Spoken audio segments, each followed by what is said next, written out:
moments that you specifically remember about being with Roddy Piper or wrestling with him? I've known Roddy Piper for 32 years, and I'll never forget my first time. I was in Columbia, South Carolina.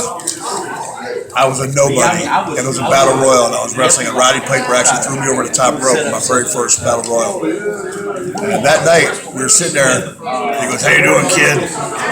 And I said, "Good, Mr. Piper." He goes, "You want a drink?" I said, "Well, I can't really afford a drink at the time." He goes, "I'll buy you a Jack Daniels." So he bought me a Jack Daniels. He sat there and talked to me. He goes, "What do you want to do in this business, kid?" I said, "I would like to be as good as you, Mr. Piper, someday, hopefully." And he literally looked at me and says, "Kid, I don't know if you got what it takes." And lo and behold, Hawk and I become, the greatest tag team of all time, which is, but thanks to guys like Roddy Piper and Dusty Rhodes and those kind of guys that paved the road for me. It's a shame, man. I just been with Roddy. There's a new wrestling company starting up called Revolution, Creative Wrestling Revolution. A guy named Bill Towns was doing it, and Roddy was helping him start it out of Las Vegas. We were just in Los Angeles 8 days ago filming together. I was just with Roddy and his wife and his son Colt. His son Colt's wrestling in it. And I just talked to Colt yesterday, man. I'm heartbroken, man. Roddy is one of the more special people to Hawk and I. And I know when Hawk died, it really bothered Roddy. And now with Roddy going, I lost two of my best friends in the business the last 2 weeks between Roddy and Dusty.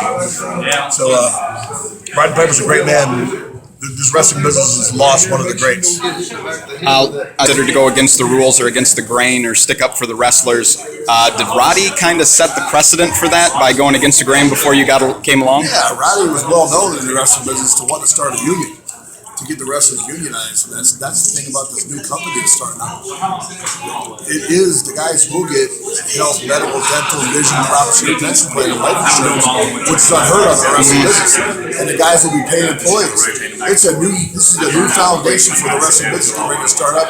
And Roddy was instrumental in getting that going. That's the only reason why Roddy, to be honest, probably came along for the ride with this company. And because he's a big believer in it, so am I. I'm a big believer in it. There is not a guy in the wrestling business today that has paved the way for the younger guys that should have to suffer. There should be a pension plan for everybody. And it's wrong for the promoters to take advantage of guys and not give them that. And I really respected Roddy for sticking to his guns. I know he got heat with WWF at the time, then back with WWE. And a lot of but who didn't he have heat with? Oh yeah, who did he? He had heat with Vince. That's about it. But for wanting to stick his ground, he and Jesse Ventura both wanted to have a union for the wrestlers, and which they should have. So I don't know how they get away with having a guy be an independent contractor and being a paid employee where they tell you what to do, where to go, how to do it, when to spit, when to chew. Right. I mean, it's ridiculous. So. Yeah, but I'm also confused on how that works with the workman's comp insurance. Because if you're an independent contractor, you're supposed to have workman's comp, but how can you afford it when you're making $25 a night? Exactly, you can't. Or even how would they pay a workman's comp if you got a $500,000 a year contract? Right. They're going to pay what your income is. I mean, come on. So it gets to be a little ridiculous, but it's time for a new frontier, man. It's time for a change. I like Roddy. Roddy was always a guy that not necessarily bucked the system. He was always for a change for the better for the thing. Roddy's one of the guys that I respected the most in this wrestling business I've been in. So.